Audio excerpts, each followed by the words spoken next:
Alright everyone, it's time for the Occult video number 392 on John Titor, or Titor. I've heard it pronounced both ways, and I'm going to mispronounce it anyway according to somebody's standards, because I got that Farmer John accent from the other side of Vermont, so it's just going to be a thing. Link in the description to a full archive of all of the Titor posts, so to speak.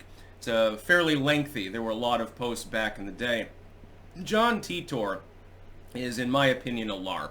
And I think that that's fairly self-evident. Now, there's one time, space, time travel sort of caveat to that we can get into, and it is invoked or insinuated in a couple of the posts. But I think that a real flesh and blood person from the here and now is the one that created the post, and I don't believe that they traveled back in time from the 2030s.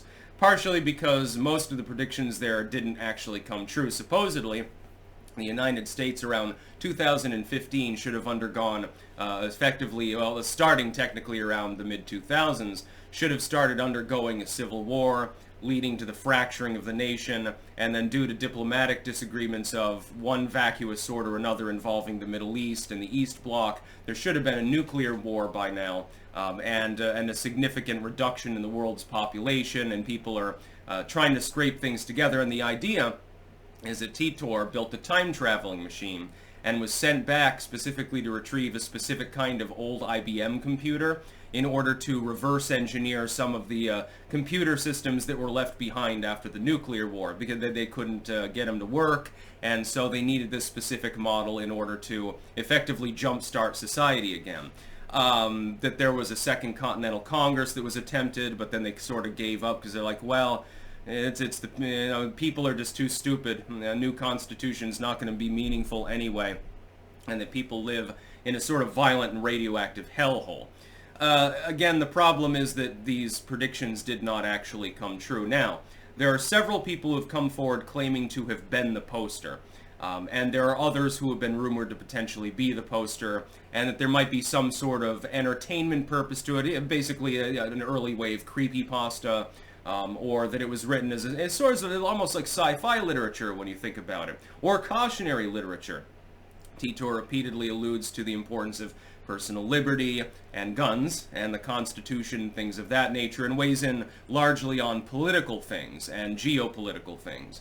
And that it could be sort of like an attempt to warn people or wake them up, so to speak, towards the dangers inherent should, Western society begin to fracture and collapse.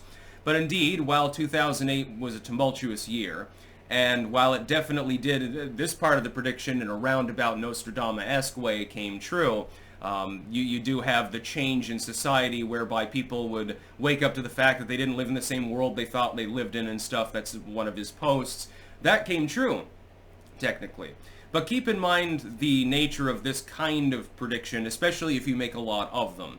You're not going to get them all right.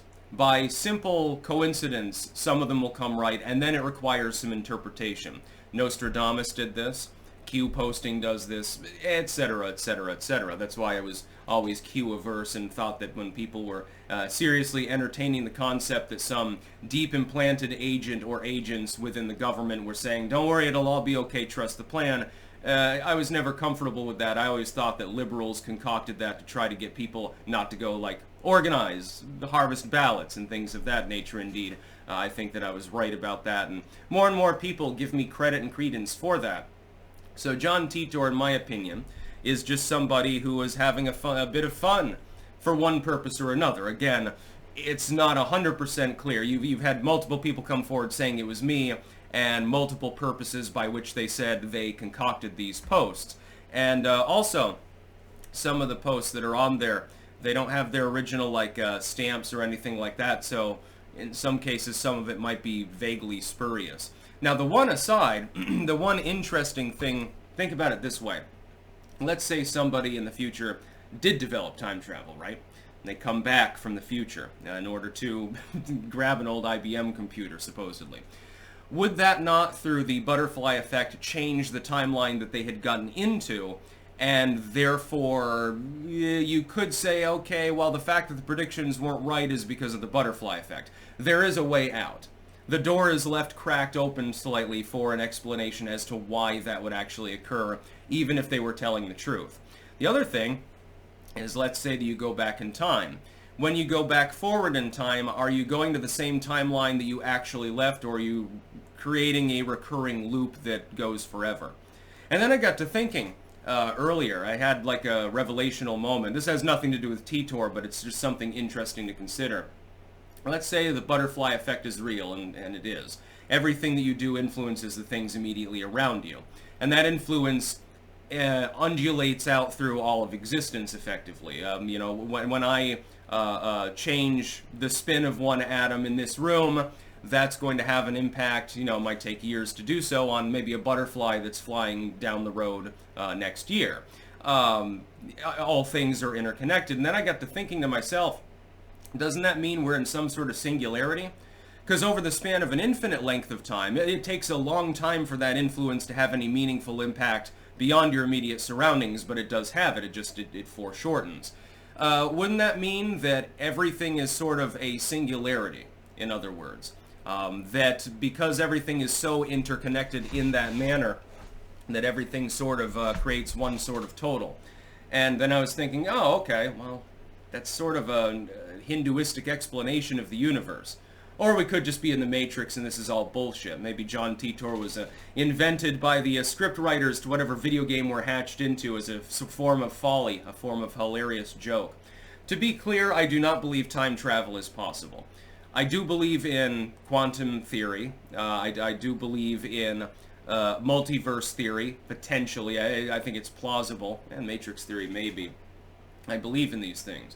But I don't believe that you're capable of moving around in time, so to speak. Because time is basically an illusion anyway. It really doesn't exist. Our concept of time is nothing more than the relativity of things in relation to one another. That's why, technically speaking, if I were to go away from this planet at greater than the speed of light and look backwards, I could see things that happened a few days ago, potentially. Yeah, you'd need an infinitely powerful telescope and everything else, but in theory you could do that. But it doesn't mean that local time has changed. Only in relation and then only in observation has it changed. I haven't really traveled in time, I've just traveled in space. I happen to have been doing that fast enough so that I can physically observe things from the past, but that doesn't mean that they're not, that those things are actually still happening now. Nobody else has that experience, it's simply an observation. Yeah, just a little bit of a dense video about time travel, but John Titor is quite clearly a LARP. That's about all. Peace out.